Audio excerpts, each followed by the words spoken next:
Hello, Magnify Sisters. It's your friend, Brooke Walker. If you check out media listings for reality shows and take note of online chatter, it is obvious there is a big fascination about the Latter-day Saint culture, especially as it relates to women in our faith. And while those headlines seem to portray women who are strange, pressed, dramatic, or even unhappy, for those of us who are faithful and engaged Latter-day Saints, we know there's a different story going on.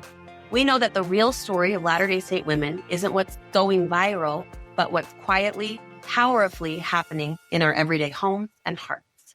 Dr. Jenet Erickson, a fellow at the Wheatley Institute and a professor in the School of Family Life at Brigham Young University, has studied the popular misconceptions swirling around us.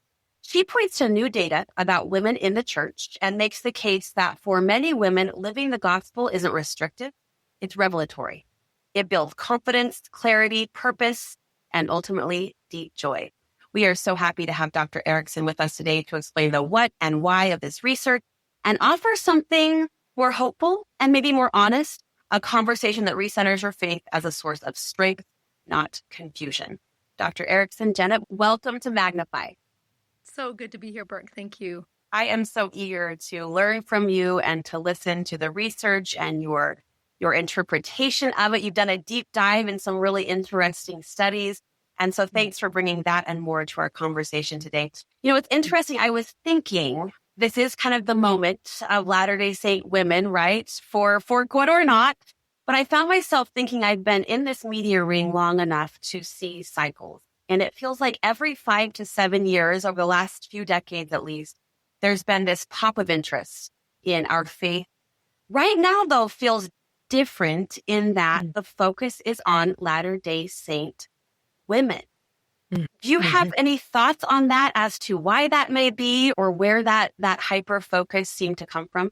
Such a good question. Maybe a couple of thoughts. One is that for a long time, I remember when I started teaching at BYU, there was this fascination with Mormon mommy bloggers. You might remember that era. And in some ways, it's persisted. At the same time, we've seen this movement. I think 2014 was called the Year of the Woman. 2017, of course, was Me Too. There's been a rallying of women around causes that would push forward women's equality. And at the same time, we've seen a greater suspicion about, is religion an okay thing? Is marriage an okay thing for women? These traditional things. And so a retreat from that. Also just our current climate around women and men and trying to figure out, is this real about Latter-day Saint women? Are they in fact happy? And because we're trying to figure out the path to happiness for women. And this seems like it couldn't be. And so kind of pulling it apart, unpacking it, right? Distorting it, exposing it. For the crack of the curiosity. For the crack of the curiosity at a time when women are trying to figure out their path. What are some of the misconceptions, would you say, if we were to rattle some off or just tick through a list about LDS women and women of faith in general? Yeah, and I do think it is women of faith in general. I think you get this image. I think right now it's like they're weird, they're quirky, they're unhappy, they're depressed. So they're just grafting onto religion to kind of make sense of their lives. That's I think, the clear distortion image. And in response to that, you point to quite a few statistics from the Pew Research Center. Can I share a few high-level headlines that stood out to me and get your impression or your color commentary, I guess? First, while there's a noticeable and worthy focus on motherhood within our faith, it's not just mothers who feel that deep meaning and that peace from the gospel that you described. Yes. It was really gratifying. Those deep core relationships that you find in marriage and family life really are linked to happiness. And so we knew that we would expect that. But I think what was so beautiful is to see that those who are single also experience deep connection with their faith as Latter-day Saint women and peace and meaning and purpose at rates that are higher than other women of other faiths. There was a data point that came in, I guess, just short, sweet, and clear. We're happy. Women of faith are happy. I think for Latter-day Saints, one of the unique things was their description way above women of other faiths of feeling peace and spiritual strength and support personally, like a direct connection with the divine that is unique. And it's all women, right, of Latter-day Saints Mhm. that's unique and really beautiful. Now, saying that, there's a lot of research that shows that religion itself is linked to better well-being in a host of ways for women. And this is robust research, and it just shows very, very clearly that religious women are more likely to experience greater meaning, greater satisfaction, greater happiness, stronger marital relationships, more sense of equality. And so you have these really consistent findings. That is United States data. It's also international data that religion is linked to flourishing for women. It's so interesting in that if you are a woman of faith, while that is wonderful and beautiful research to celebrate, it's not surprising. Right. But as you described, if you're from the outside looking in, that could come as a bit of a surprise. Yes. That contrast to me is interesting. That's just, it's powerful to think of what happens to both men and women in the process of giving our lives to something higher than ourselves and investing in the development and nurturing of others, and how it brings out goodness in our lives, that you'd want all to experience that, right? In summary, and these are your words, Jenet, you said the strength we experience through our religious faith, those strengths are real. Yeah. That's a bold testimony and a beautiful one at the same time. Those strengths are real. Yeah, it's tender, right? Because if you asked the women in your faith community, if we asked our Latter-day Saint women, what does the gospel of Jesus Christ do for you? Why are you here? Why do you come? And you listen to them. It's because I feel strengthened by my connection to Jesus Christ. I feel strengthened in our shared sisterhood. I feel cared for and loved. I have a way to use my talents and gifts that are meaningful in my service. And all of these things that we know personally, those are true of others. Those are true of the right. We all are experiencing the gifts and real power of that, even though it can be so easily obscured in our broader cultural messages that we might think, maybe I'm quirky to be feeling this way and even afraid to speak about it. But in fact, it's a real power. It's why all around us are experiencing that. What has your research and personal experience revealed about the real reasons that Latter-day Saint women not just stay, but thrive in the gospel? Okay, I love this idea that we are at a time, it's tragic in our world that we struggle with connection. You'll hear the epidemic of loneliness. You'll hear this sense of loss of identity, loss of meaning, loss of purpose. And what we find in the gospel of Jesus Christ is it is entirely a gospel about connections. It is a faith of connections. The entire plan of salvation, fathers turn to the children and children's hearts turn to the fathers, is about binding, sealing the entire human family. So temple work is all about connection, my individual connection with God, my connection with my community, my connection with my spouse, my connection with my children. And so I think what the gospel offers us in a world that is a vacuum of connection is binding us in meaningful ways to serving, knowing, loving, caring for, and knowing these bonds are actually eternal. And not just like my own little family, but my ward family, the eternal family, is being bound together, and I am embedded in that.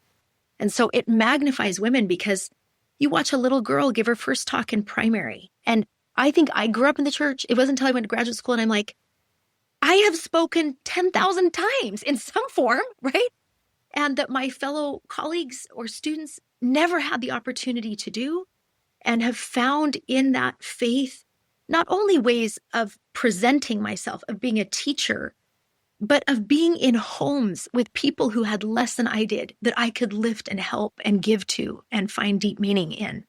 And so I just think this is a gospel of deep connections. It's about finding the truest form of meaning, which is found in relationship, in bound relationships. Right. That's how human beings find identity and meaning and purpose. And that's what the gospel is entirely, from top to bottom. It is all about that. Yes, sister. And as you were talking, I was thinking, connects us to each other as sisters, as ward members, but ultimately then connects us or familiarizes us with the potential connection to Jesus Christ. I had a really Yes. profound personal experience. I'll try to just simply summarize, but I was called to serve in the young women of my ward, and no longer in that calling, but I struggled with making the opportunity fun for these young women Yes. want to come and engage. But Yes. ultimately, deep within me was like, but am I pointing them to Jesus Christ? Am I connecting Yes. them with Jesus Christ? I guess me, through the Spirit. And I had this instance where we were having this really, quote, fun activity, and there was a great turnout, and I was thrilled to see so many beautiful, bright, shining faces.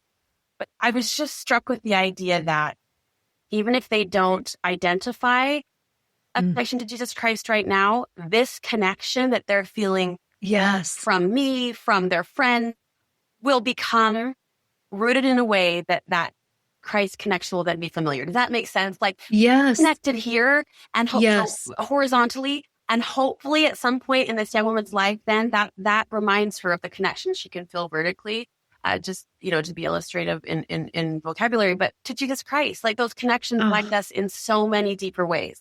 Yes. Oh, it's so beautiful, both ways to describe it, because it's like their experience of that connection with one another is actually Jesus Christ.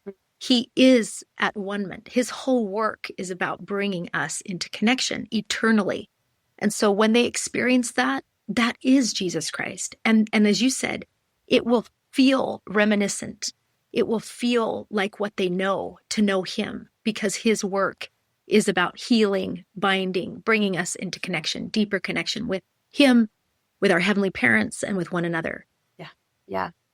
This is a question I'm so eager to hear your take on. I think there is this feeling of, as we look at the reality shows, right, or the online chatter that we reference surrounding Latter-day Saint women right now, or women of faith, I sit with that and then I think, okay, so how then should I show up as a woman of faith? Am I using my voice / platform / experiences, callings, opportunities, whatever, to, outwardly proclaim what I believe? Or do I more quietly live that and hope that example shines?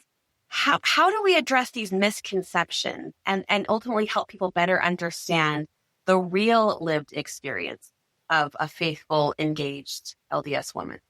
Yeah, that is such a powerful question. And it will be very individual, right? It will be so, for some, that will be platforms, that will be public platforms where they're just bearing witness of the blessings of faith in their lives. For others, it will be all the people that blessed my husband before we met. He's a convert to the church. And I'm so touched when I hear him talk about, for 13 years, he got to see remarkable women who were married to his dearest friends, or who were leaders. And he learned from them what it looked like, how men treated women, how to be. And it blessed him in preparing for us to marry. And those were they wouldn't have even known. They invited him over for dinner, or they were present there. And the impact on that one soul, right, that will then have so much more effect. So there are so many different ways that we just stand with confidence in what we know has been real in our lives, and we will be given by God so many different ways to magnify that voice, ways we can't even imagine. And sometimes some of the smallest, seemingly smallest, are the most powerful, because they literally change the inside of another person in ways that will then reverberate for generations. So I do feel like we stand, right, with confidence in what we know, and he will open the way for us to magnify that witness, that others can be brought into that light and love. So well said. So well said. And with that, the answer being it's individual. I appreciate that. I think with that comes the challenge for each individual then to ask and seek that personal revelation, how I might, show up and represent it in my own sphere, in my own circle. I can recall so vividly a moment, gosh, it's probably been 20 years now, but I was sitting on an airplane, and a woman 2 rows in front of me, I saw her lower her tray and take out a Book of Mormon and put it on her tray. She didn't read the Book of Mormon, open the Book of Mormon. It was just this little prop. And I found myself thinking, I bet she wants someone to ask about that book. And at the time, I'm a little embarrassed to say I was somewhat critical, like, that's not how it's done. You need to open your mouth, use your voice. At some point we need to do or say something if we really want to spread the joy of the gospel. But I've become less critical of that example over the years, because I think each of us has a way. and each has, unique opportunities. And whether it just be a Book of Mormon sitting on an airplane tray, or whether it be a testimony and sacrament meeting, or whether it be a post on Instagram, I think we can all be individually charged. And as you said, stand confident in our ways that we can represent Jesus Christ and the joy of the gospel. Yeah, so beautiful. Love all the different ways, right? What teachings of the gospel have shaped your understanding of womanhood? If we were to broaden it a bit, of womanhood in a powerful way. I just had an experience a few months ago where I was visiting with an atheist evolutionary psychologist and developmentalist, and she's done a lot of research on hormones and how they impact development. And she's talking to me, and then she said, "How do your BYU students navigate kind of differences by gender?" And I just looked at her, and the first thing that came to my mind is I said, "Well, we believe that we are literally the children of a divine mother and a divine father." Sorry. And I just said that. And I saw tears start streaming down her face. And she looked at me and she said, "That is the most beautiful thing I've ever heard." So there's no question that doctrine is absolutely unique in the world and so deeply powerful. That when we see Adam and Eve literally walking side by side, the metaphor is the rib, and the rib because it's the parts of the body that are literally side by side and guarding the very essence of life, the heart and the lungs. And not one is ahead, not one is behind, but together. And that is what we would imagine of our heavenly parents, this beautiful equality where you have the divine masculine and the divine feminine coming together in a completion that makes whole in one another a fullness. So that is, I just think, for us to understand that and try to live it. Like, we do not live it perfectly. We have cultural baggage around all of that, but it is the truth and it is before us. Just to appreciate what that means is absolutely life-changing. I've never heard it described like that. That is so beautiful. Thank you. What might you say to a woman who feels her faith is more limiting than it is empowering? I think, first of all, the Lord, He cares deeply about our yearnings and our questions. There's no shame from Him or disappointment in our questions to how to understand and reconcile these things. And so I think we see this pattern that first, He loves us. He loves my questions. He honors me in that faith journey. And as we stay open, He will teach us.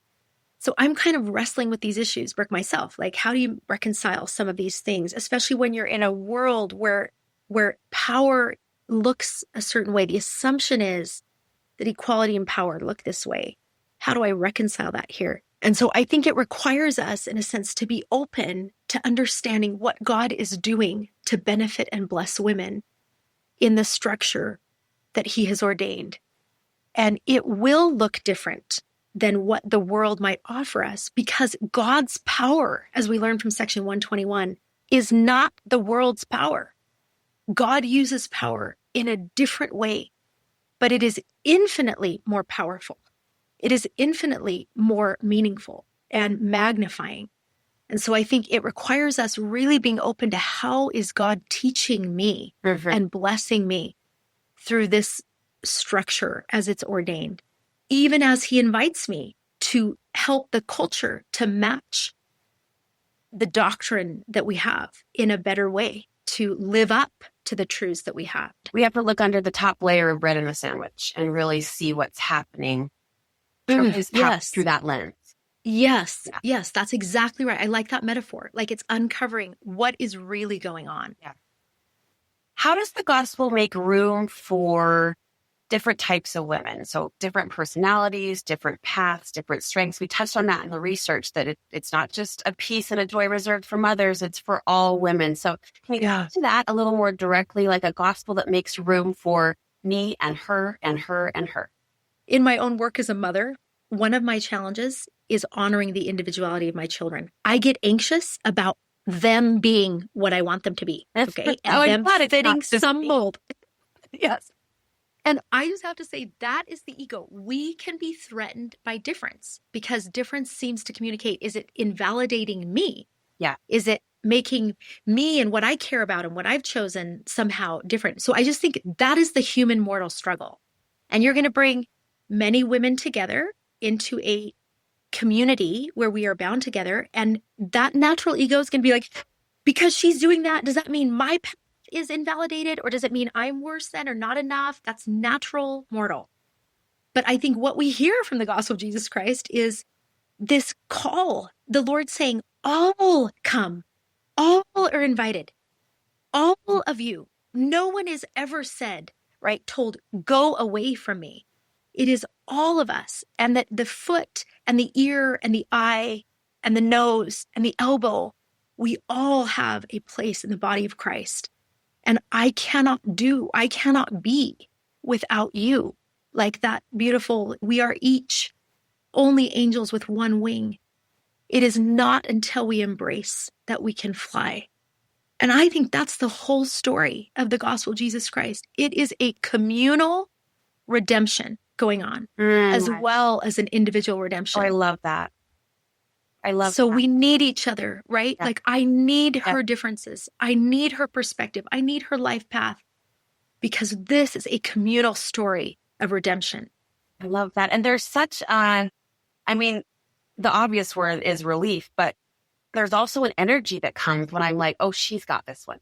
Knowing I don't have to be all of that because my sister down the street or my friend in the ward, or it's when you can embrace that collective swell of sisterhood, there's nothing worth freeing. Yeah, that is such a beautiful. I just had my ministering sisters come over yesterday to visit. They're new. And I was a little afraid of what, just it can feel a little intimate, as you're getting to know each other. And I was a little bit afraid about sharing some things that I'm struggling with right now. I just wasn't sure. Is this going to be safe? Is this good ground? Yes. And I kind of prayed before because I want to share if that would be good. Right. And what was so beautiful is they started sharing with me. And I realized we are having the same experiences. The things that felt shameful to me or a little bit fearful, they're actually bringing up in their own families and their own struggle. And it was such a witness of what has happened. I don't know why I ever get afraid, because it's happened so many times in my life where I'm like in that ministering experience, feeling like you have answered my prayer and you have created a space for me to share my journey and be lifted and buoyed up in it. If I can just get rid of my pride, right, in it, and just share myself, then there you are, like rallying angels to buoy me up, right? And help me through your own experience and witness. Yeah. I am feeling both the strength of your experience and your smart and the light of your testimony. And so I'm literally on the edge of my seat with this last question. I can't wait to hear how you teach us and lift us here. But I'd love to end with this. I'd love to end with a conversation pointed toward how can we as women in the gospel make our joy that we're feeling, our joy, our peace, all of the beautiful benefits that we feel, how can we make that more apparent? Because we know what's getting a lot of noise out there, right? We see the headlines, we've heard about the shows, we've read the comment boards, whatever. How can we make the real story, the real joy, the real peace become visible too? Yeah, that's such a powerful question. I know how many times I've asked myself, like, am I really sharing the joy of the gospel with my children? Or are they just feeling my stress and tension, right? But we have to, but we need to, but we're like in church. Let's go. Yeah, exactly. And I guess as you were talking, I was thinking, this is a place of us trusting his power. We feel it, we know it, and we can be actually more free to exude the absolute assurance that he is the Redeemer. He will redeem me and my family and you and your family. He is doing the work of redemption, and I can do all I'm trying to do to bring his power into my life, but not out of a place of fear, not out of a place of trying to compare or meet some expectation that's so natural for us to feel in the ego, but in absolute rest. He will do that work. And then I think we're free. Like, do things look like they're falling apart?